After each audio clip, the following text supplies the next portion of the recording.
IPL mega নিলামের পরে সবথেকে চর্চার বিষয় কলকাতা নাইট রাইডার্সের ক্যাপ্টেন কে হবে। আর এই ক্যাপ্টেন খুঁজতে খুঁজতে কেকেআর ম্যানেজমেন্টের মাথা কাজ করছে না।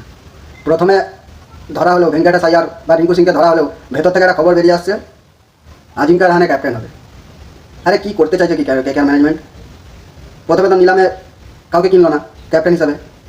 লাস্টে এই আজিঙ্কা রাহানে, যে গত বছর চেন্নাই যাওয়ার পর কলকাতা সম্পর্কে খারাপ খারাপ কথা বলেছিল, কেকেআরকে অপমান করেছিল, তাকে আজকে ক্যাপ্টেন করবে ভাবছে। এক আছে নীতিশ রানা। বছর আমরা ভাবছিলাম হয়তো সিয়াসকে পাওয়া না গেলেও নীতিশ রানাকে ক্যাপ্টেনের জন্য নেওয়া হবে, তাকে তো বিড়ি করলো না।